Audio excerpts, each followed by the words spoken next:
Mic check, mic check. Mic check, kámo. Já jsem Venca. Já jsem Ráďa. A tohle je Hoop Dreams, epizoda 65. Vítáme vás u nového dílu. Dneska jednoduchý. Asi všichni tušíte, co nás čeká, a je to trade deadline, no. Máme tady spoustu tradeů, který si musíme rozebrat. My s Vencou jsme se ani víceméně přes ten týden nepsali, kdy se to všechno stalo, takže jsme se o tom, řekl bych, že z 90% ani jako nebavili mezi sebou, takže i pro nás to bude taková novinka, že zjistíme, jaký kdo na to máme názor, takže na to se těším, až se pobavíme. Ale my nejdřív začneme otázkou z hlediště, pak si ještě předvedeme týmy All-Star Reserve a pak přejdeme teda na... Předvedem, kámo, ukážeš mi nějaký jump shot?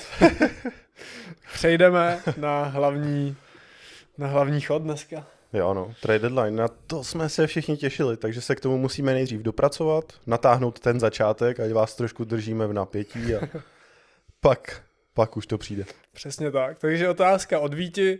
Radši byste vyhráli 3 championship v jednom týmu nebo ve 3 různých? Jednoduchý, úderný? Budeš mít jednoduchou údernou odpověď? Jsi 3 ve stejným, kámo? Já asi taky, no. Přemýšlel jsem, i kdyby se jako rozdělil si role, víš co, jakože třeba i jako z pohledu trenéra, z pohledu třeba, kdybys byl jako superstar jako jasně, hlavní prostě hvězda týmu, nebo přesně roleplayer, nebo nějaký benchwarmer, jestli by to pokaždý byly 3 championships ve stejným týmu, anebo v různých, no. Kdybych byl superstar, tak asi bych chtěl mít tu legacy v jednom týmu, budeš tam mít dres, budeš tam mít sochu a seš vysmátej. Kámo, když seš roleplayer, tak 3 ve stejném týmu, protože prostě ty zážitky a třeba když udržíš jako nějaký ten kolektiv, tak to odehrají s nějakýma stejnýma lidma. Můžeš tam být takový ten glue guy, to je pravda. A jako coach, kámo, chceš taky 3krát se stejným týmem, protože máš tu legacy, kámo. Jo. Ale jak to asi na každém, no, jako, že zase můžeš to brát z toho hlediska, že jsem ta superstar, víš co, a přivedu ti ten chip, prostě, jo, tady mě teďka vezmeš v létě a se mnou to vyhrajete prostě. Jo, to je pravda, no, že bys měl taky docela dobrý argument, že kam si přišel, tam si v uvozovkách vyhrál. Ale to musíš mít podle mě nějaký takový to ego, víš? Aha. Že my jsme oba dva takový ty týmoví hráči, řekněme. Jo. A víš, že jako by ti udělalo mnohem větší radost mít ty 3 šampionáty v tom jednom týmu, než přesně jako mít jenom tu osobní legacy. Jo. Souhlasím, no. Na druhou stranu, když jsem říkal třeba u toho roleplayera, tak by mě na druhou stranu i třeba docela lákalo, kdybys byl fakt jako jeden z nejlepších, dejme tomu prostě plácnu, jo, Derek White, a že by si vyhrál s Bostonem, pak by si šel někam jinam, vyhrál bys támhle a po třetí bys vyhrál támhle a že se o tebe bude taky mluvit, prostě, že jsi ultimate glue guy a tam kam přijdeš, tak dokážeš vlastně naakumulovat tu energii tam, kam je potřeba toho týmu. Jo. A občas budou potřebovat víc shooting, občas budou potřebovat víc playmaking, občas víc defense, a že se dokážeš přizpůsobit a byl bys jako ultimátní chamelon, prostě level 99. Danny Green, no. Jo. San Antonio, Toronto, Lakers. Jo. Takže i něco takového vlastně by bylo zajímavý, ale summa summarum, tak jak Venca na začátku říkal, když by ti vydržela ta stejná parta a všechno, tak si myslím, že to je hezčí zážitek a lepší pocit, no. Mm-hmm. Jo, určitě. Hlavně si myslím jako pro nás, no. Jo. Ale věřím, že někoho z fanoušků by určitě přesně napadlo ta varianta toho, že to je takový to, že ten tým si tě přivede za tím, aby vyhrál, no. Jo, tak tady žádná odpověď není špatná, že jo? Není, no. 3 čipy jsou 3 čipy, ale to je jedno, jakým způsobem, víš co. Přesně tak. Na to, že v NBA je těžký vůbec získat jeden. Jo. Look at James Harden, ne? Je to tak? All-Star rezervy. Neměli jsme žádný draft, který jsem já trošku čekal, že bude třeba mezi NBA týmama. Nebo NBA týmama, mezi jako americkýma výběrama. Ale rozdělili se to, co jsem pochopil, tak jako na mladý a starý prostě. Můžeme se asi rovnou přečíst, a jestli nám tam někdo chyběl. USA, teda ten mladý tým, podle abecedy Scottie Barnes, Devin Booker, Kate Cunningham, Jalen Duren, Anthony Edwards, Chet Holmgren, Jalen Johnson a Tyrese Maxey. A z výběru těch starších, tak Jaylen Brown, Jalen Brunson, Steph Curry, Kevin Durant, LeBron James, Kawhi Leonard, Donovan Mitchell a Norman Powell. Je to rozdělený vlastně na Team Stars a Team Stripes. Jedni jsou proužky, druhý jsou hvězdy. Jo. Jsem nevěděl ani. že rozdělili americkou vlajku na hvězdy a proužky. Okay. Ale jo, je to rozdělený jako v podstatě mladý, starý. Taky za mě možná trošku nešťastný, protože když jsem koukneš na ten tým starších, prostě tým veteránů, tým hvězd, tak jako zero centers. Centers, pivoti. Zero centers. Ale jako jo, a zároveň u mladých 2, no. Jo, jako...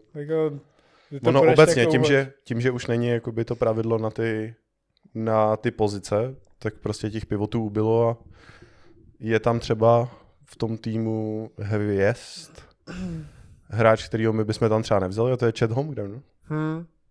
Ale zase dokážu pochopit, nebo myslím si, že oba dokážeme pochopit, proč tam je. Ne, ty dobrý zápasy měl, čísla taky má, nevím, asi řekl bych, že pod 20 bodů, kolem 18, určitě 10 do skoků. Tým, který je suverénně první v NBA, první na západě, takže tam to dokážeš pochopit, že můžou mít 2 hráče, no. Ale obecně to stejný jako Jalen Duren, že jo, taky je to takový, že to je taková... Dvousečný, no. Taková ta prostě periferní all-star, když to tak řeknu. Jo. Ale nevadí ti, že tam je na druhou stranu. Že třeba spoustu lidí...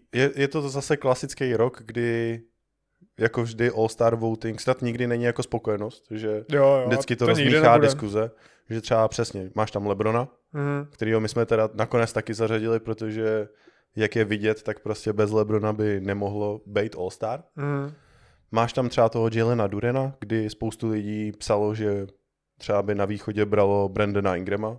Tam bylo zase vidět, když bylo oznámený ty rezervy a ty all-starska, jak Brandon Ingram svým kamarádům u sideliny říkal jako kašlete na to, kašle na nějaký all-starka. Jo, nebo třeba MPJ. Nebo MPJ taky. Prostě ale vždycky... taky to stejný, co OKC, Detroit první tým na východě a je tam takový to, že musíš dokázat pochopit, že ten nejlepší tým bude mít prostě zastoupení 2 hvězd. Jo. A je to jako adekvátní. Na druhou stranu třeba podle mě ten MPJ by si ten rok zasloužil víc, i když je na tom Brooklyn tak, jak na tom je. Zároveň tam máš Pascala, který jsou 15. na východě, nebo 14. Hustý, a ty statistiky má ještě o něco málo horší, ty counting stats, jako čísla, než právě Michael Porter Jr., takže taky random prostě. Je to docela random, že jsem moc, zrovna třeba toho Pascala, tak jsem docela nepochopil, že jo, se jako tam dostal. Jako má defense všechno, ale prostě... Má legacy z loňského roku, prostě jo, Conference Finals MVP. To je pravda, přeneslo se to asi nějakým záhadným způsobem, no. Ale nám to nevadí, jako my jsme Pascal Siakam fans, jeden z nejvíc underrated hráčů v lize, takže... Jo, když si to vezmeš, tak máš tam 3 bývalý Toronto Raptors hráče, no. Z roku 2019, teďka Full Star. No. Scottie, Norman Powell a Pascal Siakam. Vlastně máme i dost hráčů, kteří poprvé si zažijou All-Star Game. Mezi ně patří právě Jalen Duren, Chet Holmgren, Jalen Johnson. To je ten první výběr. Z druhého výběru Norman Powell, který mu to loni o kousek uteklo, tak letos na východě už suverénně. A tým světa jsme ještě neříkali. Tým světa jsme neříkali, ale každopádně Giannis, Danny, Luka Doncic, Shea, Jokic, Jamal Murray, taky první All-Starko, Pascal Siakam, Karl Anthony Towns a Victor Wembanyama. A Danny vlastně taky, první All-Star. A je to vlastně ještě tím způsobem, že u toho USA týmu byl doplněný Kawhi Leonard, protože jak bylo předtím, tak nebyl dostatečný počet amerických hráčů, takže Adam Silver šáhnul a vlastně to byl jeden z těch biggest snaps, řekněme, kdy při prvním oznámení právě Leonard byl vynechán jako All-Star. S tím, co má za tady ten rok statistiky, tak to bylo hodně šílený, že ho vynechali. Prostě kariérní rok, kámo. Kariérní rok a tebe prostě nedají All-Starko, když seš takováhle hvězda a naštěstí tam je, no. Takže good for him a pro Dannyho první All-Starko, no. To byla taky spekulace, že Danny tam nemá co dělat. Zároveň já si myslím, že jo. Jo, určitě jako spekulace cestný za mě. Zaslouží si to, no. Dobrý rok. A nevím, když nad tím tak jako přemýšlím, tak jo, trošku prostě, jak jsem říkal na začátku, že mě mrzí, že neproběh nějaký draft, já to mám docela rád, prostě, jak byly vždycky u All-Starek, tak jsem trošku doufal i tady. No, my víme, že máš rád drafty. Jo, a je to rozdělený prostě mladý a starý, ale OK. USA bez pivota teda, to jsme říkali. Kámo, ty seš ten borec, co se na tělocviku vždycky vyžíval v tom, že byl kapitán a pikoval tým podle. Já jsem to nenáviděl, já jsem tam stále, vždycky jsem čekal, jestli mě někdo vezme do toho týmu, co chci. Jsi GM, prostě musíš vybírat pieces, kámo. A nejde jenom o to, kde je dobré, ale jako team chemistry musíš buildovat. Jo, team chemistry vždycky na začátku, kámo. První pick většinou je nějaký ten OP pick a pak už jedeš chemistry. Jo. Že ti secondary star. Prostě vezmeš to dynamic duo a pak už jedeš prostě doplňuješ pieces, aby byla dobrá chemistry na hřišti. Jo, a pak tam potřebuješ jeden fire spirit, kámo, jako. Jo, rváček, jo. Je to tak, no. Takže se máme asi na co těšit. Víme, že to teda bude probíhat turnajovým způsobem každý s každým a potom vlastně finals týmu, co budou mít nejlepší rekord. Mhm. A asi tak, no. To je koho vidíš, kámo, že by měl vyhrát? Koho vidíš, že by měl vyhrát? Asi řeknu USA tým mlaďochu. Jaj, kámo. Prostě World? Jo, já jsem nechtěl říkat World, aby jsme měli stejný. Takže věříš ve World, no, jasně. Jo. A ještě bylo oznámený Dunk Contest. Mhm. Ten já tady nemám uložený, takže jestli to máš. Ne. Nemáš? Nice. Tak najdi na Instagramu prostě NBA All-Star, ale myslím, že tam je Jackson Hayes z Los Angeles je Lakers. tam Jackson Hayes, je tam Carter Bryant, zase jenom to je nováček, je tam Jace Richardson z Orlanda, taky nováček, myslím, že 25. pick nebo něco takového a je to, jestli se nemýlím, tak je to syn Richardsona, co tenkrát válel za Golden State Warriors v jeho nejlepších letech a právě taky vyhrál dunk contest a poslední z Miami two-way player. Keyshawn Johnson. Jo. A NBA in-depth ho typuje na výherce dunk contest. Takže bych řekl takový klasický prostě line-up all-starkový na dunk contest, nothing special. Nothing special, no.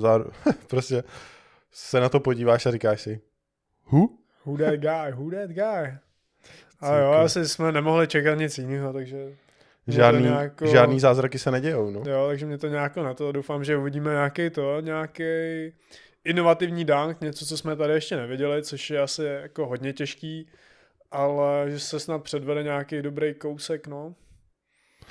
A koukám, že máme i nějaký Shooting Stars. Jo, nějaká, já nevím, jestli tam bude jako skills. Kia Shooting Stars budou představovat 2 roundy, nějaký formát. Jo. Že všechny 4 týmy soutěžej v prvním roundu do toho, OK, ale není tady o čem. No, máš 7 pozic na hřišti a co jsem pochopil, takže máš týmy po 3, ty týmy jsou nějak udělaný. Už tady jsou, no. Tým All-Star je Scottie Barnes, Richard Hamilton a Chet Holmgren, takže jsou to 2 hráči a 1 legenda. Jo. Tým Knicks, Jalen Brunson, Allen Houston a Karl Anthony Towns. Tým Cameron, Con Knipple, Corey Maggett a Jalen Johnson.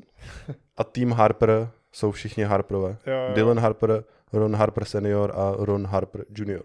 Jo, já si myslím, že máš 7 pozic a právě na každý pozici tak všichni ty 3 musí dát koš, aby se posunuli dál. OK, minuta 10 na to skórovat, while rotating through 7 designed shooting locations around the court. OK. Takže uvidíme, no. Ještě nám chybějí 3 a to je asi všechno, no. All-Starku se blíží, takže jsem zvědavý, jak to všechno bude vypadat. Asi můžu říct za oba, že se těšíme, nebo spíš uvidíme, co se NBA pro nás nachystá. Ty 3, asi očekávání nemám, spíš jako show me what you got. Ani už nejde mít, no, očekávání, prostě. Jsi takovej skeptický k All-Star Game. Jo, uvidíš, co bude. Zároveň je to v tom Los Angeles, tak by mohla být dobrá atmosféra. To je pravda. To tam mohlo být jako big. Dobrý nějaký vychytávky na těch jejich obřích LED panelech tam. Jo, pravda. Cože uvidíme. Tak teoreticky, když oznámili tady tu noc ty Shooting Stars a ty Dunk Contest, tak dneska by mohl být 3-point contest. Jo, takže asi určitě si myslím, že až to budete koukat ve středu, nebo ve čtvrtek, nebo v pátek, záleží, jak kdo máte na organizovaný dny na naše sledování podcastu, tak to asi budete nejspíš vidět a vědět. Je. OK, takže můžeme jít na to, na co se oba těšíme tady nejvíc, tedy deadlineu. A vlastně o draft si nepřišel, u Rising Star byl draft. Jo. Ale to nás bohužel tolik netankuje. No? Přesně tak. Přesně tak. Každopádně... Kolik bylo vyměněno hráčů, Ráďo, letos? Vůbec nevíš? Ne, Tak je. kolem 50, si myslím. Víš? Jsem taky typoval. No, jediný 3 týmy se nám nezapojili do trade deadline. Miami, Houston, San Antonio, Spurs. Jinak všech 27 týmů aspoň něco, což si myslím, že je pozitivní. A než se dostaneme k rozebrání jednotlivým tradeům, tak se tě chci zeptat, jako, jak celou tu trade deadlineu jako hodnotíš, protože to je část sezony, která je podle mě extrémně důležitá, nesmí se přehlížet a je to něco, co fanoušky extrémně baví, protože se ti ta liga rozpohybuje, je to něco ultimátního prostě a může ti to zamíchat kartama. Tak jak se ti prostě na první dobrou, jak se ti to jako zdálo, jako celek prostě, co na to říkáš? Kámo, letos asi mid docela. Mid? OK. Že nic jako šílenýho zároveň pro nějaký týmy, asi jako velký plus a u nějakých týmů je to spruha do budoucna spíš. Jo. Že to není orientovaný tady na tu sezónu, k čemu se dostaneme, ale víme, že tam půjde o další sezóny. No. Jo. A myslím si, že těch moves bylo docela dost a řekl bych, že i dost takových jako nečekaných, že si řekl jako ty krásy, to jsme nemohli čekat. Pak naopak tam byly prostě týmy, u kterých si smyslel, že to tam se trochu rozproudí víc.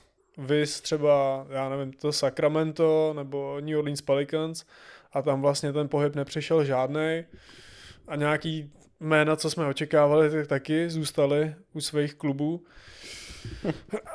Ale jako řekl bych, že to bylo takový uzemněný a dost nečekaný a ty jsi říkal mid a já bych řekl, že trošku víc než mid, jako v tom ohledu, že lepší, že prostě kdybych měl jakoby dát známku, tak třeba prostě dvojka si myslím, že adekvátní, no, Bčko, že jako že tam B minus, no. Jo, že tam byly fakt nějaký jako kroky, u kterých si řekl, wow, hustý.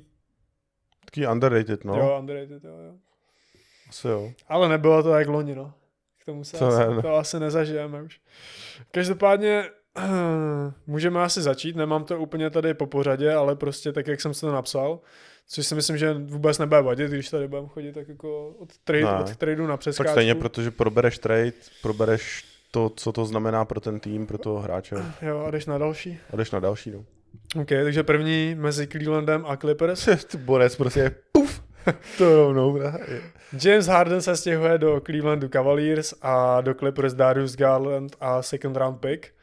Řekl bych, že docela rare výměna, kdy ti jde jako v uvozovkách jedno all-starko za druhý all-starko a nic k tomu, že to je fakt výměna na stejné pozici point guardů a uvidíme, kdo z toho vytěží víc. Myslím si, že jestli můžu začít, takže Cleveland to bral z toho pohledu, že se na Garlanda teďka tu sezonu zatím a minulý playoff nemohli tolik spolehnout kvůli jeho palcům na noze, že nebyl prostě zdravotně až tak v pořádku a myslím si, že Cleveland si tím extrémně zkrátil to takový, nebo zúžil to okno na to, kdy můžou udělat úspěch, ale zároveň s tím příchodem Jamesa Hardena, že si ho malinko víc otevřel prostě, že předtím to mělo na větračku a teďka už to dali jako do kořán, ale s tím, že tím může jako průván a zavřou se ti dveře a hotovo.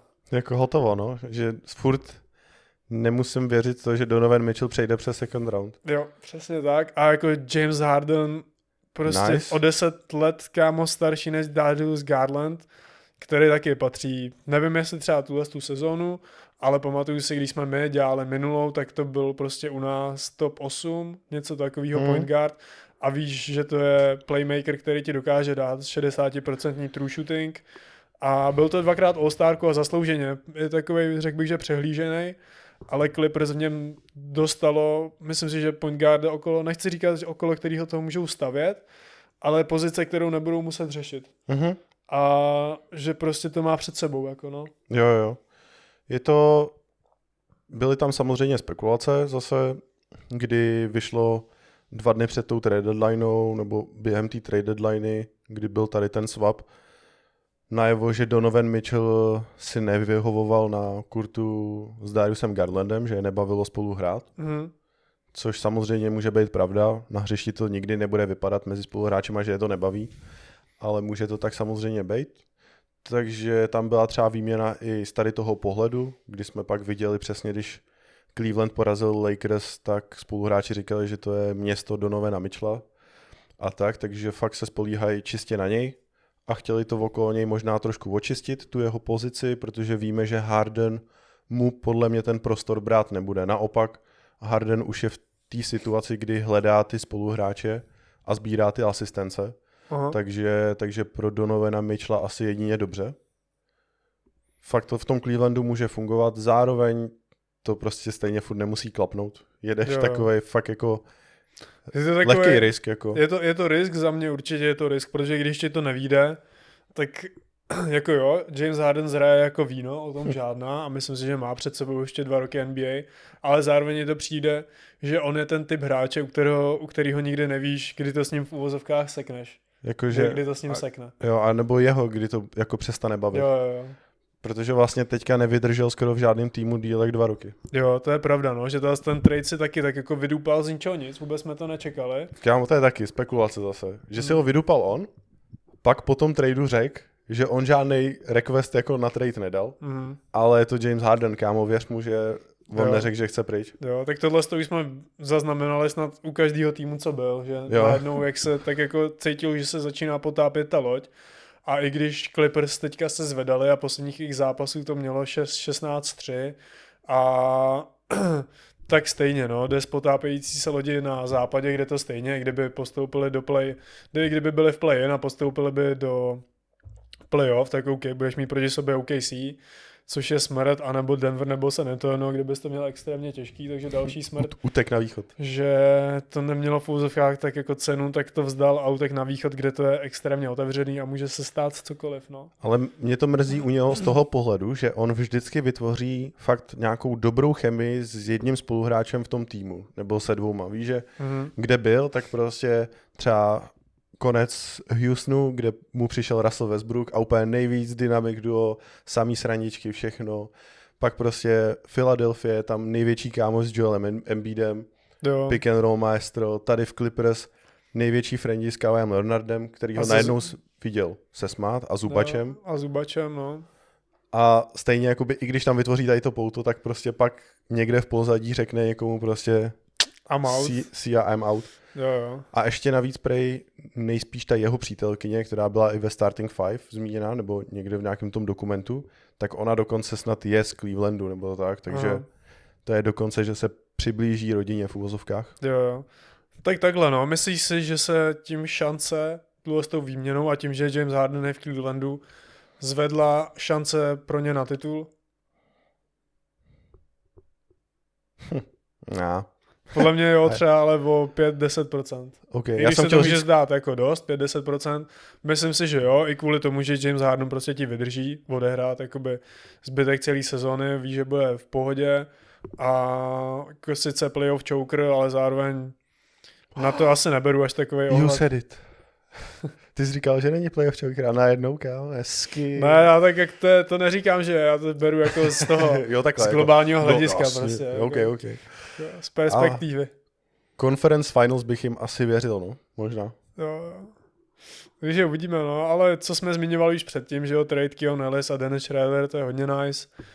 Takže uvidíme, ale suma summarum bych řekl, že pro Clippers v pohodě, protože prostě se omladili to, co potřebovali, jestli tam James Harden nechtěl být, tak pro ně jedině dobře, že ho vyměnili za Garlanda, který si myslím, že v LA bude spokojený a má svůj upside jako hodně velký, takže tam budou mít vyřešeno a pro Cleveland se zúžilo okno, ale trošku víc otevřelo, že možná mají větší šance, takže nejspíš oba týmy z toho vytěžili, co chtěli, ale jak říkám, no, fakt jako hodně vzácná výměna toho, že uvidíme 2 All-Star kaliber hráče na jedné pozice se takhle vyměnit. Jo, je to zase takový zajímavý, no, a jde ti velký hráč za velkýho hráče, což je prostě taky docela zajímavý. Jo. A nevím, jestli nechceš zůstat rovnou u těch Clippers, jo. Protože vlastně oni ty moves udělali na základě toho, že fakt omladili vlastně budoucnost. Určitě, no. Indiana Clippers máš na mysli? Yes. Do Indiany míří Ivica Zubac a Kobe Brown a do Clippers míří Benedict Mathurin, Isaac Jackson. Teď to je důležitý. 2026 first round pick, který je protected 1 až 4 a 10 až 30. To znamená, že když bude 1 až 4 nebo 10 až 30, tak zůstává u Indiany. A pokud to bude 5 až 9, tak jde do Clippers. A pokud ten pick připadne teda Indiáně, takže skončí 1 až 4 nebo 10 až 30, tak získávají 2031 unprotected pick od Indiány. Takže jakoby takovej, jak to mám říct, taková prostě jakoby rošáda, no, že když nezískají ten pick teďka, tak ho získají 2031 unprotected, což za 2031 to je za To je 6 let, kámo, takže to kdo ví, jak to bude s Indianou vypadat. Takže si myslím, že je docela zajímavý a když zůstaneme u toho piku, tak i docela velký flipcoin, no, jakože nevíš prostě. S tím, že přesně jako letos ta Indiana, jak je dole, tak je tam risk na to, že... Je to, co jsem někde viděl, že to je teďka momentálně, že to je 52% na to, že to připadne Indiáně ten pick a 48% na to, že půjde Clippers. Tak to je fajn, fakt coin flip, no. Jo, a že to podle mě, kámo, tu organizaci jak Indiánu anebo Clippers, že to může fakt setnout jako do nebes. Že si myslím, že na tomhle bude hodně záležet a za mě fakt zajímavý, jak to ty týmy vymysleli. A abych to doplnil, tak ještě 2 second round picky a to je všechno. No. Ale ten 2026, který se, i kdyby se neprosadil teďka pro Clippers, tak přijde 2031, což je za mě hodně zajímavý a dobře vymyšlený. Jako. Ale z pohledu Clippers fakt omlazení té éry, která přijde po Leonardovi. Máš tam teďka point guarda a vlastně SGčko. Tady bude vlastně dynamic duo, můžeme říct, jako Maturin a Garland. Uvidíme, jestli si sednou víc než Garland a Mitchell. Jestli je to spolu bude bavit, což já věřím, že snad jo. A zase skvělý pro Indianu do roku 2026-27, no. Na příští sezónu, kdy tady Halimu přived prostě pick and roll maestra Ivicu Zubače plus jako jednoho z top obránců pod košem. Takže Indiana asi fakt dokázala zazářit s tím, že po tom, co jim odešel Turner a s tím, jak letos vlastně nakonec dopadne ta sezóna, že tady tankujou, tak bych se ani nedivil, kdyby nakonec jim fakt připadl ještě ten pick 1 až 4.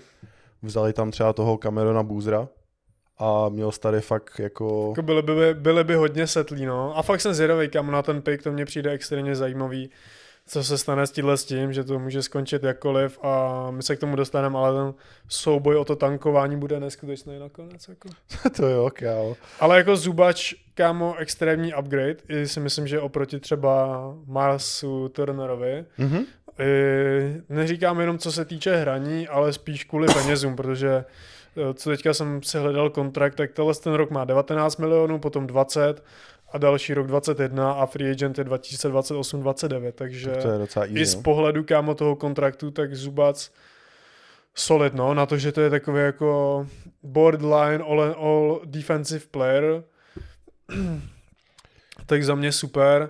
Zároveň měl zatím jenom jeden výborný rok a jinak to bylo takový, že v pohodě. A to bylo právě s Jamesem Hardenem. Jo, takže uvidíš, jestli to bude pokračovat, anebo jako jestli to byl jenom jeden záblesk, ale s tím, že moje, nevím, 28, tak si myslím, že i v té Indiáně prostě...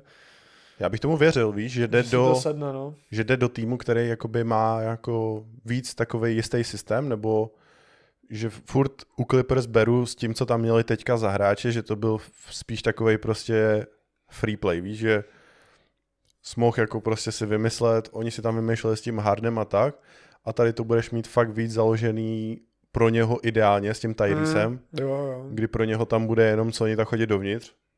Jo, jak bude to mít jednoduchý, hrál si piky s Hardem, teď se bude hrát piky s Halem, jako myslím si, Pascal bude uvolněný na té trojce. 4. No jakože na trojce, jakože nebude muset do koše. Jo.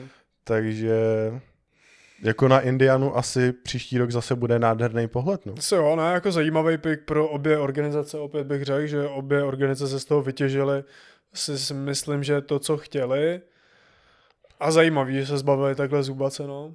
Zajímavý, že se zbavili i Maturina, viď, jako v Indiáně. No, tak tam si myslím, že nechtěli řešit potom, co s ním, že nevěděli, že peníze jako, a podobně. Jo, jestli mu chtějí nabídnout kontrakt, protože on taky určitě bude hráč podobný třeba jako Cam Thomas, že bude chtít kolem 20, něco takového a že mu to tam třeba nechtěli dát. Taky byl takovej spark plug, no. Jo. Ale do Clippers proč ne, tam se ti každý mladý hráč hodí jako sůl a myslím, že tam to má jasný. Teďka už to nějakým způsobem teda dohrajou. Myslím si, že to play-in urvou a pak budou mít 2027 volný místo na podepsání superhvězdy a teďka to tam tak jakoby skládají a omlazují kvůli tomu, no. Trošku když už jsem viděl, že byl vytradovaný Harden a Zubas, tak jsem čekal furt jako jestli přijde někdy ten Kawhi, ten nakonec nepřišel. Kam bys ho poslal? Že by se to rozpustilo úplně celý, nevím kámo, tak jako myslím si, že by se ti ozvalo víc než polovina ligy, že by akorát by podle mě skončil, kámo. Ha? Že by skončil podle mě, kdyby ho tradeli někam pryč. Tak je pravda, že on vlastně chce být v tom LA, veď? Že chce být v LA a že kdyby teďka ho poslali třeba znova do Toronto nebo tak prostě I'm out. Prostě I'm not playing, já. Prostě retirement. Jo. Insta. Chci být doma. Takže tak, no. Ale jako jo, z toho pohledu, co ty říkáš, takhle když omlazovali ten tým tady těma pikama a to, tak asi klidně to mohlo přijít, ale zároveň nechali ho tam tak jako samotný, jsem zvědavý, jak to bude vypadat teďka do konce season. No. Veď, protože ani chudák, nevíš... kámo, tam nebudeš mít kámoše už prostě. Ani nevíš, jestli Garland ti bude hrát, protože ten je taky takový, mně přijde prostě, že jeden týden hraje, druhý týden nehraje, že prostě fakt ty palce mu moc palec je pain, mu nedrže, ne, to je nejhorší, to jako nemůžeš se odrazit nic prostě a seš o půlku pomalejší, protože musíš jako povolit hodně, no. Právě. Takže tam to bude zajímavý a uvidíme, jak se to tam dohraje do konce sezóny. Ani nevím, koho mají teďka jako na pivotovi. Ten Isaiah Jackson, no OK, co přišel. Tak teda. Hightower, kámo. Bruka Lopez. A jo, vlastně. OK, tak můžeme na další. No jasně. Utah Jazz a Memphis Grizzlies. Utah Jazz ekvárnou Jaren Jackson Jr., John Conchar, Vince Williams, Jack Landell a Memphis Kyle Anderson, George Niang, Taylor Hendricks, Walter Clayton Jr. a 3 first round picky. Tady je důležitý říct, že ani jeden není jejich a už se nepamatuju roky pořádně, ale mám tady napsaný jeden a to je 2031 od Phoenixu, který je unprotected, takže ten může být třeba taky zajímavý. Prostě tyhle ty piky, co jsou daleko, tak nikdy nevíš, co s těma týmama bude, ale tady je důležitý zmínit, že právě ani jeden pick, který tradovali z těch 3, tak nebyl právě Utahu, takže což si myslím, že je vždycky skvělý pro ty týmy, že se nechají své piky, protože můžou řídit tu svoji budoucnost, víš? Ale vždycky si řeknou, jakože, co s tím chtějí dělat. Takže když je máš u sebe, tak pro tebe nejlepší, no. Chápu. A big move, taky řekl bych, že trošku nečekaný. Memphis teda full-time rebuild. V off-seasonu vidíme i trade Ja Moranta, asi určitě. Když jsme ho neviděli teďka, taky to byla jedna věc z věcí, na kterou jsem možná malinko čekal už po tomhle tom moveu. Takže to přijde v off-season, ale Memphis teda rebuild a Utah Jazz sneaky peaky, tak ten rebuild dokončil a máme se na co těšit asi na příští roky, no. Utah basketball is back. First round exit. Jo. Ale jako jo, no. Zároveň takovej, jo, dobrý trade, a jsem takovej furt k tomu, že I mean, it's Utah prostě a Markkanen a Jaren Jackson, zajímavý kombo.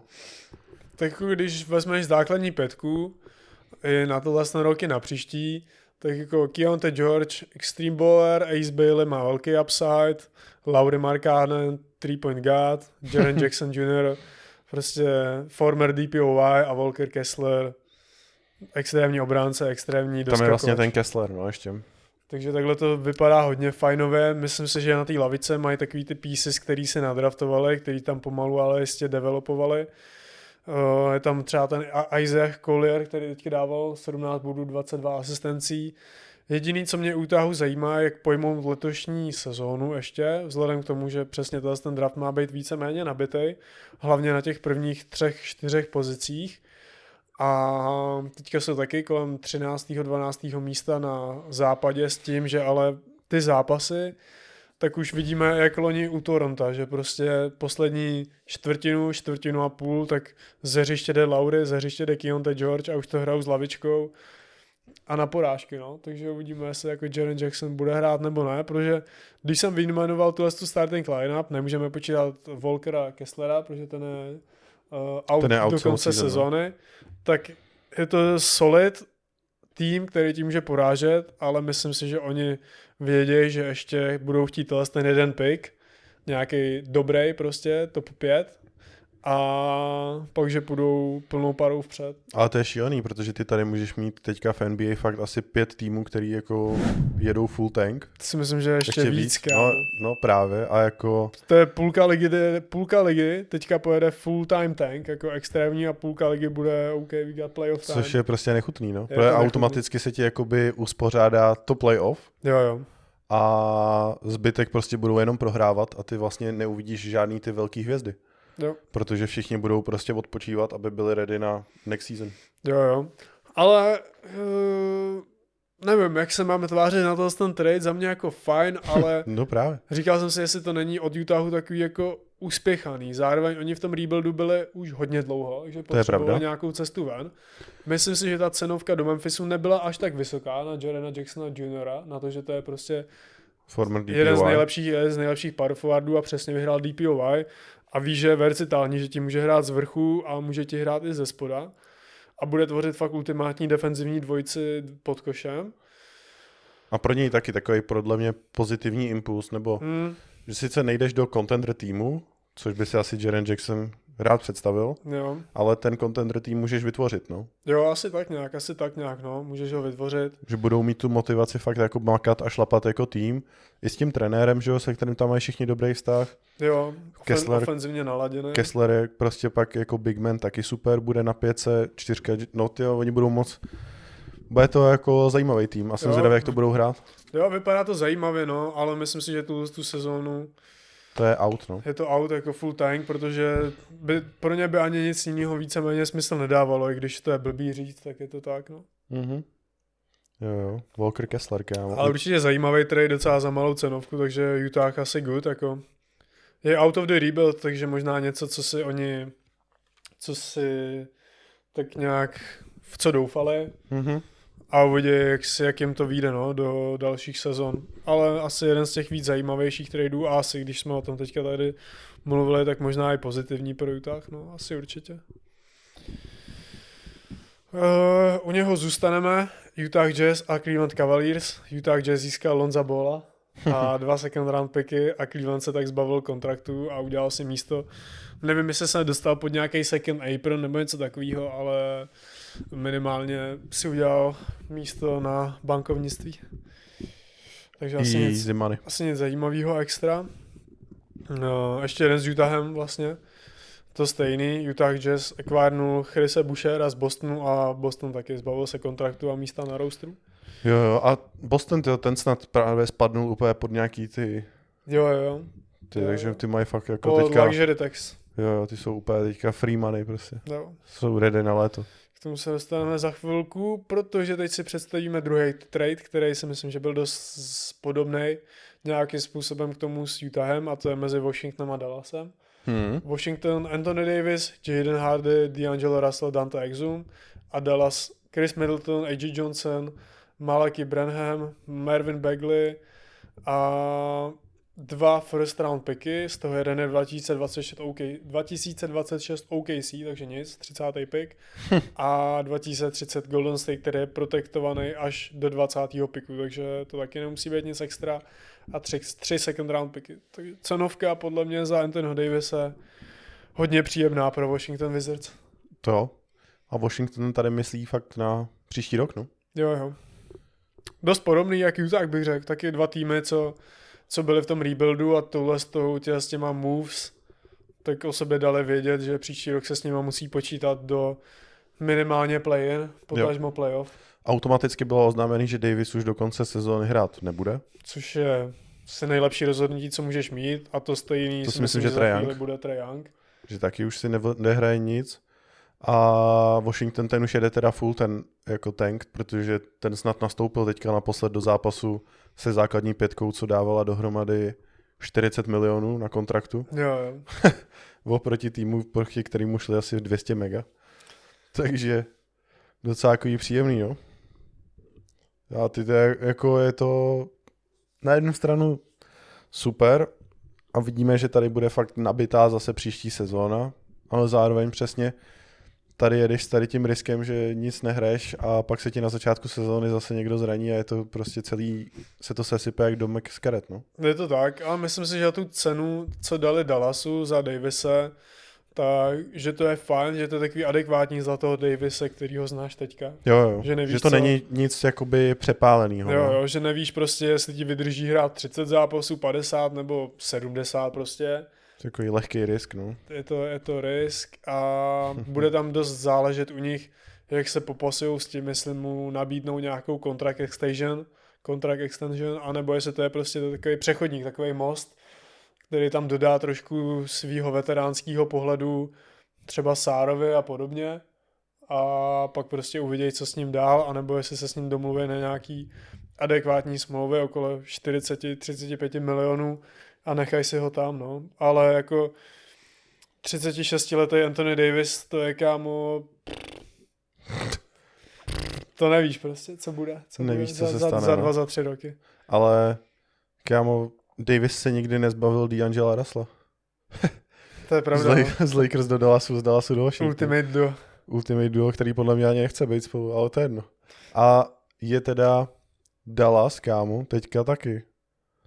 Co? Teď jsme full Cooper Flag era, kámo. Tam teďka není nikdo. Vem si fakt Thompson přišel do contender. Já to říkám, ale od začátku, co se jako to stalo prostě, že to je největší chudák ligy, jako Klay Thompson. Ty fakt přijdeš za tím Dončičem do contender týmu prostě po finals a oni to tam za 2 roky rozpustí úplně celý. Jo. To je fakt, kámo, v mých očích největší chudák, jak jsem říkal, no. A když řeknu zase nějakou projected starting five, kterou by mohli mít na příští sezónu, Trae Young, Trey Johnson, Keyshawn George, Alex Sarr, Anthony Davis.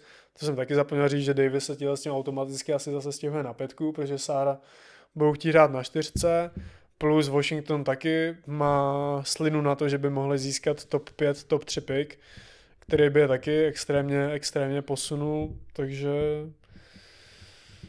jo, no.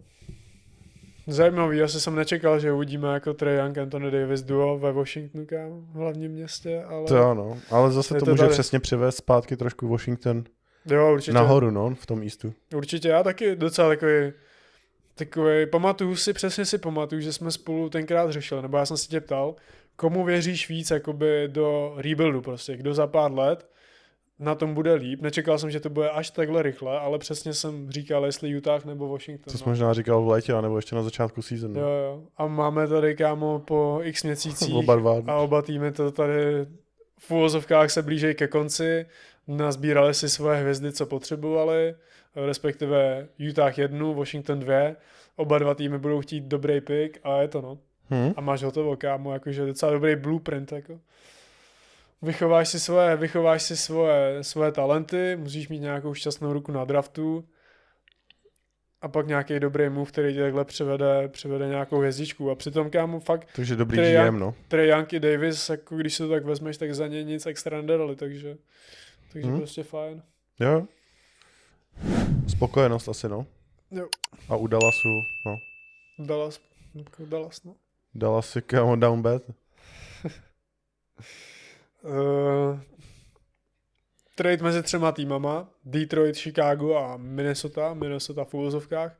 Detroit, Kevin Huerter, Dario Saric, Chicago, Mike Conley, Jaden Ivey, s tím, že Mike Conley ještě myslím, že šel potom do Charlotte, nějakým způsobem, jestli se nepletu, byl buyoutnutý a šel zpátky do Minnesota, takže... Jo, podepsal zpátky, no. Mike Conley je zase v Minnesotě, takže svět je v pořádku, takže víceméně jenom Detroit a Chicago, no. To je hustý, ok, jakože... Jako cenovka Jadena Iveyho si myslel, že bude trošku větší než tohleto, než Huerter, který tu sezónu střílí 30% z trojky na 7 bodech na zápas cca, že ten upside u Jadena Iveyho furt může být jakýkoliv. Zároveň chápu, že s ním taky asi nechtěli řešit moc kontrakt a že se taky třeba strachovali o z nějaký zranění a podobně s tou jeho historií, ale... Je to škoda, no? V Chicagu se může ukázat, takže... like that. Chicago, kámo. Teďka bude mít spam, kámo. Small ball prostě. Tam není nikdo vyšší než 6'9". Ne. 6'8". Ne, s tím, že vytradovali Vučeviče. Do Bostonu míří teda Nikola Vučevič, do Chicago Anthony Simons. Oba týmy si vyměnili second round picky. Boston se s tím movem dostal právě pod luxury tax, protože Vučevič vydělává o pár milionů míň než Anthony Simons, který si myslím, že tam odvedl dobrou práci, ale furt věřím, že Vučevič se mi tam hodí trošku víc. Ho nepotřebuješ, jakoby, no. Jo, v Chicagu ho nepotřebuješ. No a Anthony Simons je v Bostonu. Jo. A sice to asi není pivot, který se do Bostonu úplně hodí, ale furt lepší nějaký pivot, než v uvozovkách žádný pivot. Bude ti to spacovat a ten rok ti tam klidně může přidat nějaký jako dobrý zápas playoff, který může rozhodnout 4-3, končí mu smlouva, asi nepředpokládám, že by tam podepsal, ale why not, jako byl dobrý move prostě pro Chicago, no. Já si myslím, že po tom, co odešel Al Horford, tak pro ně to je super, jako zase náhrada centra, který zase taky umí střílet. Jo. Pro Boston to tak vždycky fungovalo, není to žádný G League center, není to vlastně jenom Keita, takže je to pro ně, podle mě pro Boston jako velký plus v Nikolo Vučevičovi. A můžeme vidět teďka jeho ještě nějaký malinký pík do playoff.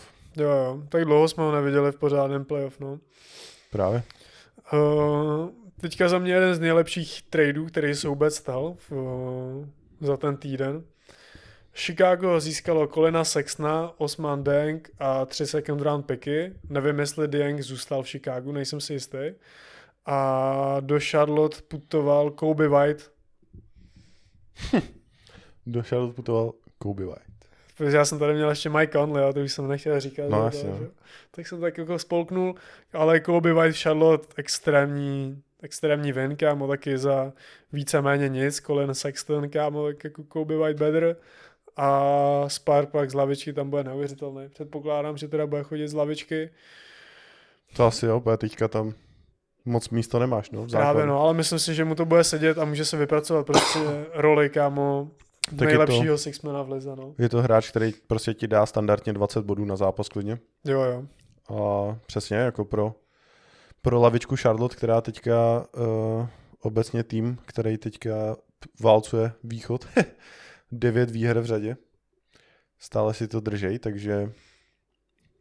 Jo, je to combo guard, který ti dokáže hrát na míči, dobrá bez míče. acquisition. Jo, a taky za malou cenovku, takže končí mu smlouva, předpokládám, že on je, myslím, že z Charlotte, z té éry, takže tam bych se nedivil, kdyby se domluvili na nějaké prodloužení smlouvy. A Chicago, kámo, my se k tomu asi dostaneme, ale prostě nešťastný, no, že jako je fajn, že konečně něco udělali a vyměnili půlku svýho rosteru. Na druhou stranu prostě zbavil se z 10 shooting guardů lomeno point guardů, aby si nazbíral jiný, kterým taky končí smlouva, takže vlastně z bláta do louže. A právě třeba ten Kobe White nebo Ayodosumu, kterýmu se dostaneme, tak předloni, tak tu cenovku měli mnohem vyšší než teďka, kdy jim ty smlouvy končí. No vlastně. Z toho mohl vytěžit jako 100krát víc. To Chicago je fakt nešťastný. Jako ale že... Chicago Bulls...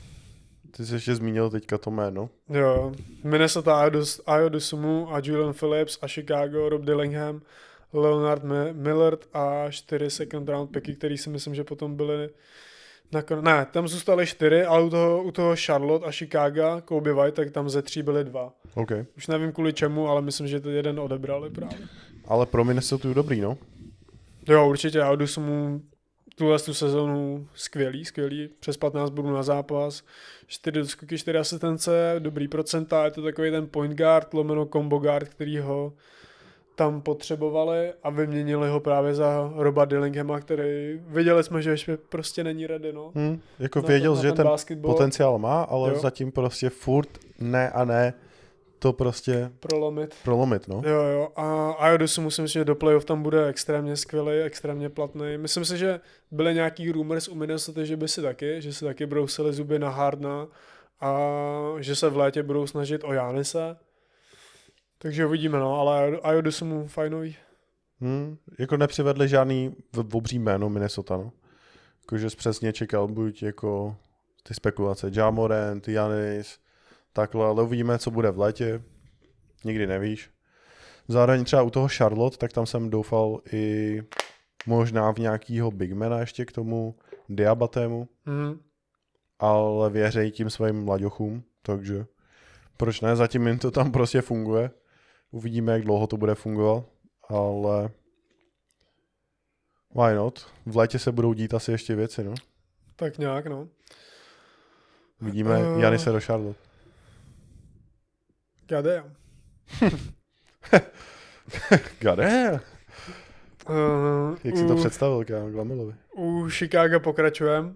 Chicago a New York. New York získal Dylana Terryho, Chicago Gershon Yabusele a následně potom šel Dylan Terry za 2 second round do New Orleans Pelicans za Jose Alvarado, který šel teda do New Yorku, takže pro New York super, že převedli backup point guarda, protože víme, že Deuce McBride je out for the season a Jose Alvarado ti si myslím, že přinese nějakou energii a do playoff basketbalu, že nějaký zápas to může být X-faktor, získá ti 4 míče a v uvozovkách ti vyhraje ten zápas. Když ho budeš mít na hřiště vlastně s Joshem Hartem, tak to bude pro všechny týmy hodně nebezpečný a nepříjemný. Do playoff bude dobrý, no. Takže takový jako fajn a to je asi všechno, co k tomu můžu říct. No. Bude ti vytvářet jako v playoff tu chemii, no. Jo. Takový ten hustle, který potřebuješ, co nakopne jako ty ostatní hráče. Přesně tak. Mini verze Josh Harta, no. Tak Josh Hart třeba doporučil, kámo, když spolu hráli v New Orleans. Podle mě to stihli, ne? Ještě, no. Že Josh Hart, že ho doporučil, Joseo. Jo, to je dost možný, no. Why not? OKC a 76ers. OKC získalo Jareda McCaina a 76ers 2026 Houston first round pick, takže okolo 20, 25 a 3 second round picky. To byl, kámo, nejdivnější trade, podle mě. Kámo, jako jeden z nejhorších tu trade deadline, no. Zbaví se sophomore Jareda McCaina, který tady měl loni rookie case 2 měsíce na to, že vyhraje Rookie of the Year. Pak ho skolilo zraněný, letos se do toho zatím nemůže úplně dostat, jak bychom si asi představovali. A takhle lacino se ho zbavili, no. Jako na jednu stranu to dokážu pochopit, že tam máš přesně VJ, ve kterém třeba vidíš větší smysl. Z lavičky ti tam chodil Quinn Grimes, který mu budeš asi chtít kontrakt, takže jsi možná vybíral právě mezi s těma dvouma, ale to, že ho pošleš do OKC, kde potřebují právě střelbu, s tím, že Jared McCain si myslím, že taky je extrémně týmový hráč a přesně s těma týpečkama, co jsou v OKC, jako J-Dub, J. Williams, Shea a prostě všichni, takže si tam s nima extrémně sedne a bude tam opět vytvářet jako, nebo ta tým chemistry se ještě o něco posune a přesně, jestli mu padnou 3 trojky v zápase, což on dokáže zvládnout, tak OKC got another guy. Bude se mu muset dařit, no. To je jako... Ale cenovka žádná, jako. Cenovka žádná, zároveň vůbec... Taky jsem jako by o něm nic moc nečet jako letos, že by se nějak řešil. Vlastně se vůbec neřešil. Všichni už přesledali na to duo přesně Tyrese Maxey, VJ Edgecomb. Jo. Kdy oni spolu i trávějí ten čas a tak. Takže nevím, třeba tam kámo úplně vypad z toho kolektivu Jared McCain. A chtěli ho nějak jako je hustý, že ho pošlou do OKC, no. Do toho mladého týmu. Ale pro OKC asi takovej lehkej, jednoduchý risk. Že takový to, že když to nevyjde, tak to nevyjde. To ani není risk, prostě to je no jako... jasně, prostě to zkusíš, no. Jako, že dám tady za to pár jako piků. Z těch mých 30, tak to je jedno. Obrážíš jako ten kabinet, tu poličku, tak víš, to asi nebudu potřebovat. Tak, přesně. Tak si to vemte. To si vemte a my tady zkusíme prostě najednou boom, může dávat 12 bodů na zápas a jsme vysmátí. Takže jako OKC hodně easy, no, kámo. Prostě bohatnou. Teď se dostaneme k Torontu, 2 malý trady, Toronto a Brooklyn. Nic nebylo. No. Brooklyn získal Okachi, Agbaji a second round pick. Do Toronto šel CP3, který tam asi nejspíš nezůstane, uvidíme, co se s ním stane. A potom ještě tradovali z Golden State, kdy do Toronto šel Trace Jackson Davis a do Golden State second round. Mm-hmm. Takže o ničem? O ničem, no. Okay. Škoda. Nebylo nic, jakoby...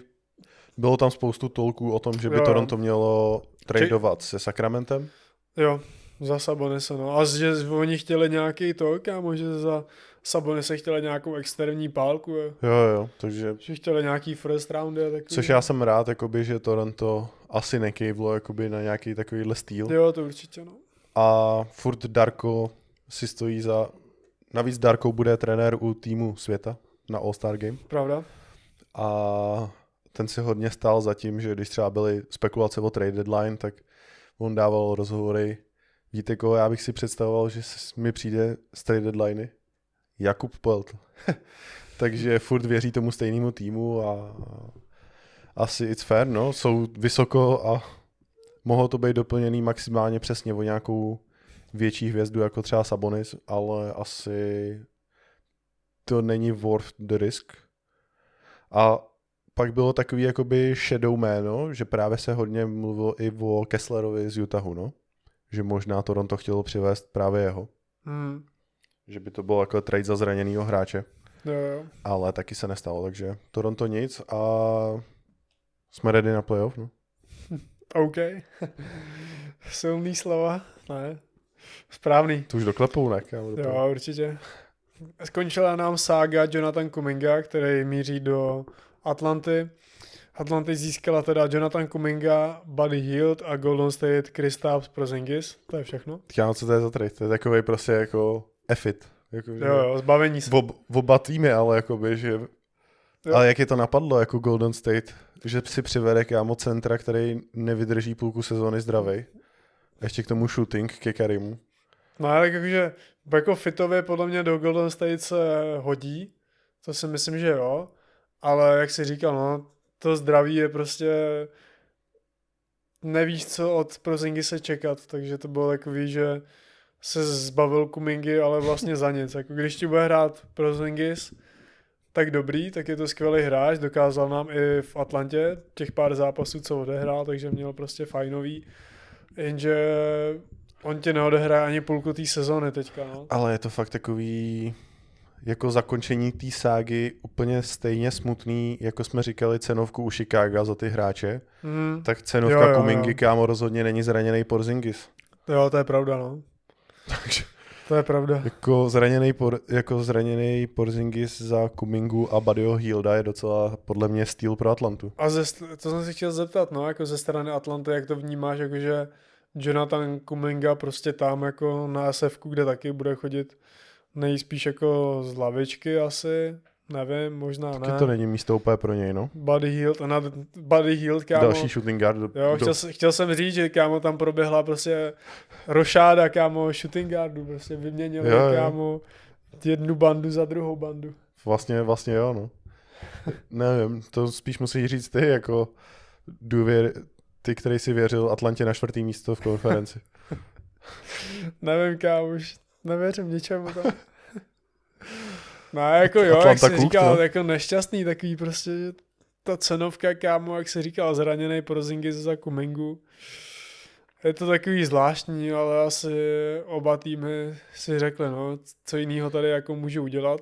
Neříkej mi, že by třeba předtím nechtěli tradovat třeba s tím Chicagem, že bys chtěl přivést do Golden State třeba Vučeviče a někoho. Jo, určitě. Třeba jo. Vučeviče a Whitea, nebo Vučeviče, já nevím, i toho Adiosamu, kohokoliv, a za to třeba toho Kumingu s tím Hieldem.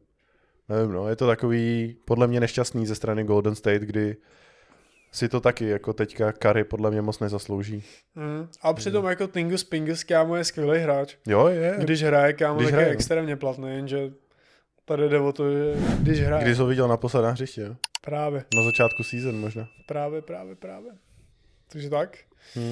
Los Angeles Lakers a Atlanta. Los Angeles Lakers získalo Luke Kennarda, takže jak jsme říkali, rošáda na pozici 2 a Atlanta Gabe Vincent a second round, no. Takže to, co jsme si posteskli, Mohl to být vítěz.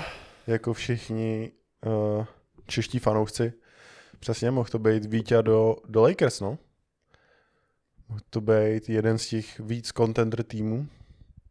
A zároveň asi říkám, podle mě Lakers sázelo na takovou jako jistotu, no. Jo. Že možná bys tam klidně toho Víťu dokázal, nebo podle mě se o něm museli bavit, pokud koukali prostě na shooting guardy, ale věděli, že přesně ten měsíc mu třeba neset.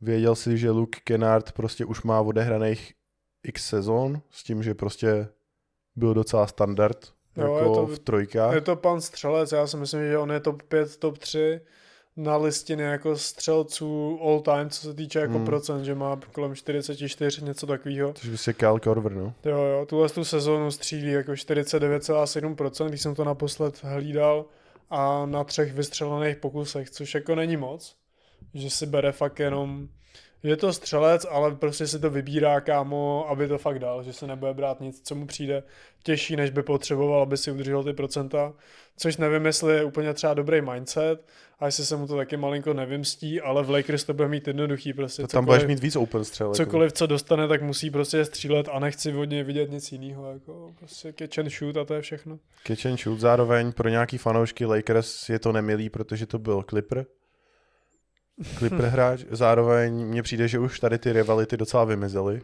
jakože už se na to moc nehraje a jedeš jako full business mod a že by klidně mohli trady mezi sebou dělat Clippers a Lakers. Jo.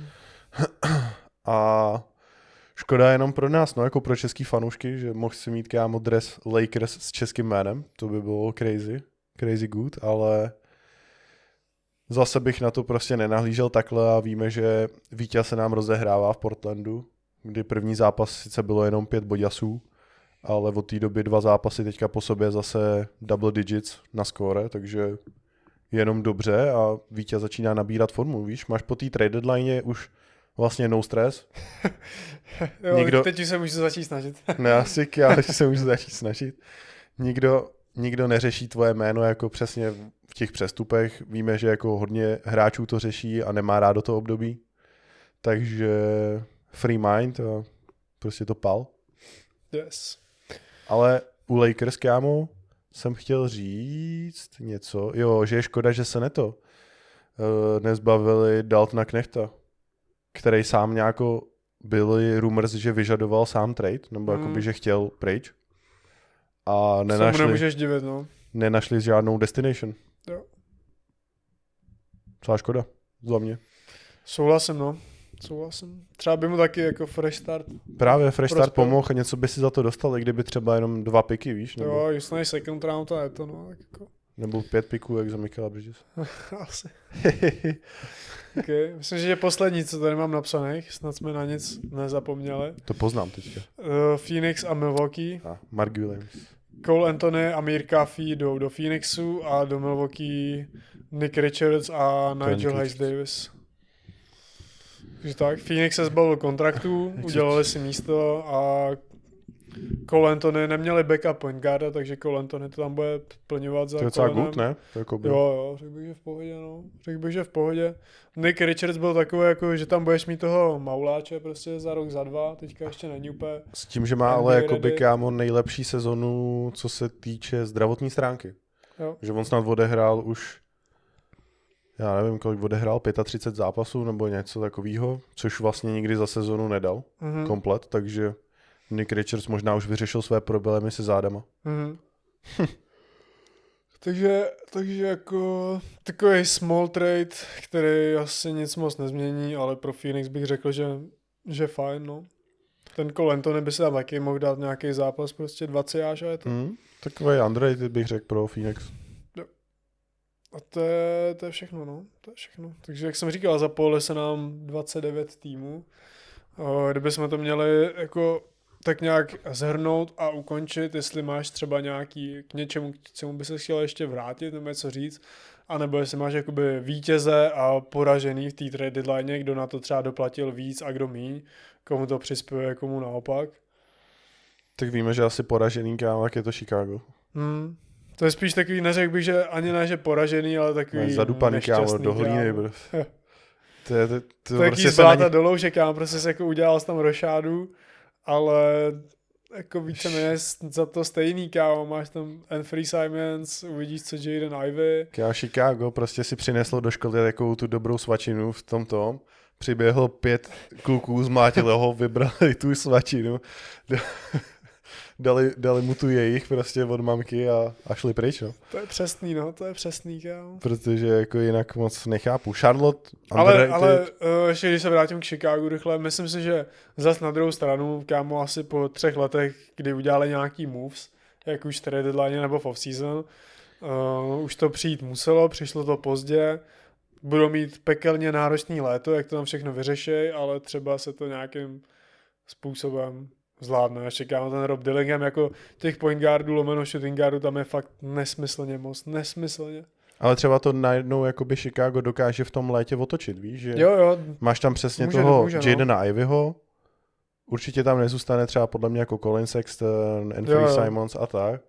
A dokážeš to prostě v létě celý překopat. Může to otočit, jenže tady se bavíme o tom, o čem se bavíme furt, jestli věříš jakoby v Chicagu v tomhle tom ohledu, víš? Že teďka tam taky měli na otočení, kámo, Vučeviče, Bring me Zion, kámo, a Vigu. Ayo Dosumu, měli tam Kobeho Whitea, který všichni tyhle tři mi neříkají, že bys před rokem, před 2 za ně nedokázal vytřískat něco mnohem lepšího pro ně, no.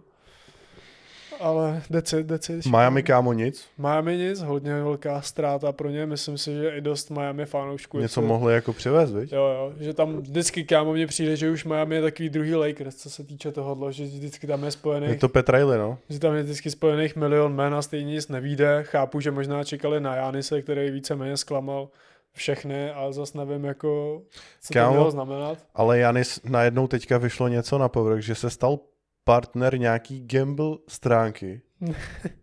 A že dokonce právě tím, jak byly ty rumors na to, že bude tradenutý, tak na tom lidi prodělali asi přímo na té stránce, které on se stal partnerem, tak na tom prodělali asi $25 milionů tím, že nebyl tradenutý nikam. Jako já jsem čekal, že nebude tradenutý, ale prostě mě vadí, kámo, o čem se tady bavíme. Takže OK, že řekne, měli jsme nějakou, nebo že Shams nám řekne, že měli nějakou konverzaci a že prostě OK, můžeme se bavit a pak stejně Milwaukee shutdowne všechny telefonáty, které jim přijdou a že Giannis jako nikam neodchází, no. A v létě to tady budeme řešit zas a už jsem z toho unavený, kámo, 2. sezónu v řadě, no. Giannis, no, prostě, ale jako nedokážu si to představit, jak můžeš být partner gamble stránky, když máš prostě gamblování a to ve sportu jako v NBA zakázaný. Tak je to hustý, no. Jestli za to nebude mít žádný postih, tak jako se docela divím. Houston nic, San Antonio nic.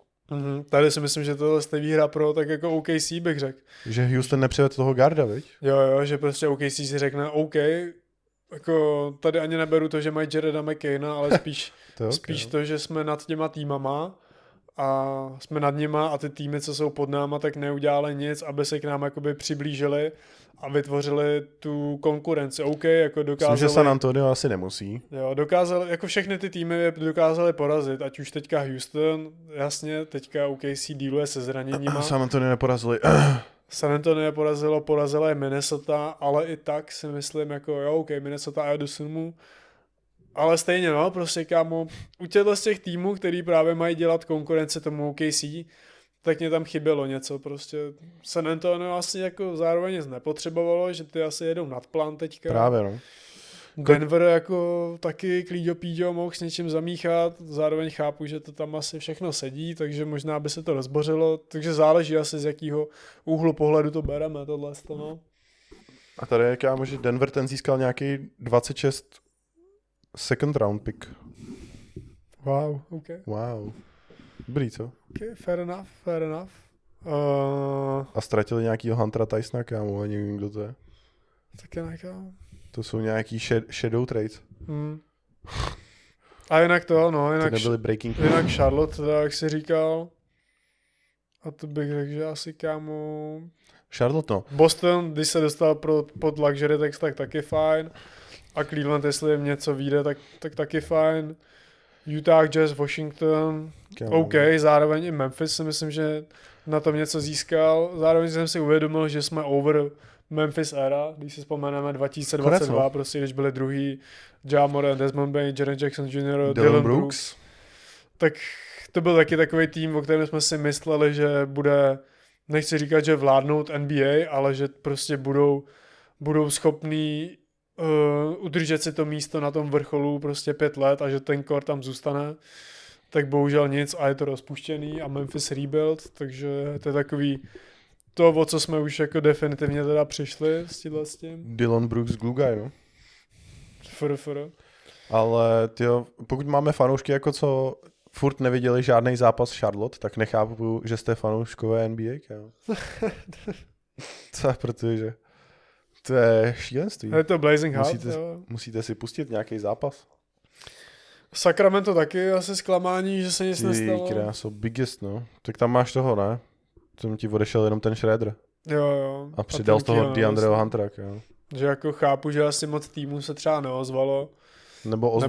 Nebo nezvedalo ani mobil, Zachala Vína, DeRozana nebo právě Sabonise. Nebo Sacramento GM prostě failnul a fakt nastřelil všechny ty hráče na nesmyslnou nesmyslnou jakoby price, kterou nedáš jako ten tým, no. Jo. Jako když vezmeš, že prostě Golden State dokáže prostě vytradovat Kumingu a Hilda za Porzingise, tak mi říkej, že ty jsi nedokázal v Sacramentu jako nic vytřískat za Lavína. Nevím, no, tam jak jsme říkali, myslím, že se nás na to ptal nějaký jako fanoušek na Instagramu. Tak já jsem mu říkal, že jakoby za Chalavína vybral asi skoro každý tým, akorát, že tam je problém to, že bere skoro 50 milionů a má ještě player option, kterou ti prostě vezme, no. Ale tak, no. Toronto, jak jsme říkali, čekal jsem možná nějaký větší move. To stejný i klidně ten třeba Detroit, jako Kevin Harter OK, ale s tím, jakou má teďka sezonu, tak řekneš si, že je to střelec, zároveň mu to nepadá, takže takový voničem. Dario Saric. A to je asi všechno, no. Zajímavá tedy deadline. Zajímavá. Za mě prostě B-, no, nic asi jako jo. crazy good, zároveň nic crazy špatnýho. Jo. A byly ti vyměněny nějaký hvězdy, zamíchalo ti touto ligou a uvidíme, za chvilku nás čeká All-Starko, že jo, tak uvidíme, jak si týmy potrénujou a jak potom bude vypadat vlastně poslední čtvrtina sezóny.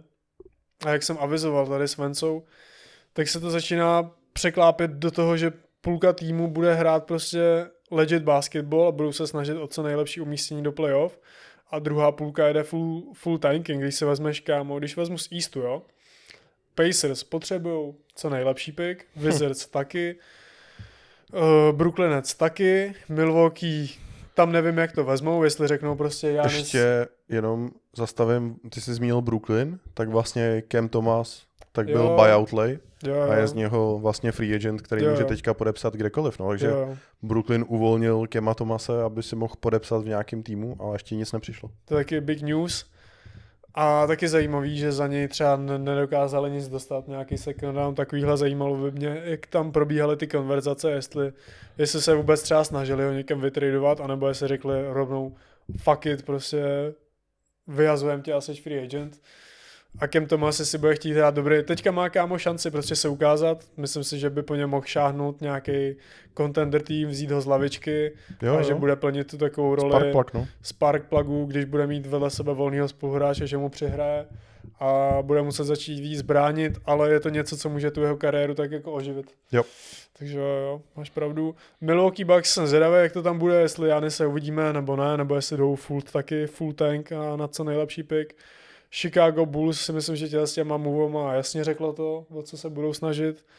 A to je asi všechno, jinak ty týmy, co už jsou potom tady, Charlotte, Atlanta, Miami, Magic, bla, tak tam to víceméně zůstane, prostě to play-in takhle. A západ, kámo, tak Sacramento to se nemá kam posunout, New Orleans Pelicans taky ne, Utah jede full, tam vidíme, jak jsem říkal, že Lauri Markkanen a celkově základní pětka už na konci zápasu na palubovce není. Dallas asi už taky. Dallas down bad, Grizzlies down bad a Clippers se nemají co ztratit, nemají svůj pick, takže se budou Takže snažit. prostě ty už máš ty play-in vlastně skoro daný, kámo, od play-in nahoru už je to prostě jo. set and done. A máš tady 10 týmů, který se bude snažit o co nejhorší rekord. Jako. No. Takže nás čeká fakt zajímavá. Takže už teďka prostě fakt víme prostě playoff, kámo. Jo. To je. Už ne, jako máš prostě 20 týmů máš playoff, potažmo play-in a 10 týmů, co jede full tank, jako full tank. To je... Full maximum 5000. Což prostě teďka, když kouknete na standings od 1 do 10, tak to je vaše prostě šance na playoff, no. Jo. Nic jiného už tam za týmy nebude. No ne. Takže se nám to, pro téhle trade deadline se nám to definitivně rozdělilo takhle. To je na 2 nechutný, tábory, no. Už nemáš o co bojovat prostě. Jo. Ty krása. Hezký, Takže no. to, co jsme říkali, no, že tankování tady je, bylo a bude a nikdy se tomu nevyhneš. Doufám, že bude pryč brzo. Nebude. Adam Silver to zařídí. Asi. Takže tak, no, to bylo všechno. My budeme rádi za každý like, komentář, odběr. Můžete nám napsat, kdo z vašeho pohledu vytřískal nejvíc, co mohl z té trade deadline, jaký tým nebo jaký trade se vám líbil nejvíce, a jestli jste fanoušci nějakého týmu, tak jestli vás váš tým potěšil, nebo naopak. Budeme rádi, když se nám svěříte. Tradenul oblíbenýho hráče, víš co? Jo. Budete muset kupovat nový dres, no. To je vždycky náprd. Okay. Takhle je to všechno. Takže zase příští týden a to já nevím, jestli už příští týden není All-Starko. Nevím. Myslím, že je 14. února. Tak to vychází. Je to možný, no, takže uvidíme, jaký den to bude vycházet, ale nejspíš teda All-Starko, nějaký NBA News a je to klasika, prostě znáte to. Tak jo, takže my se budeme těšit. A do té doby stay tuned, stay safe, čau Belo. Čau Belo, šílenci.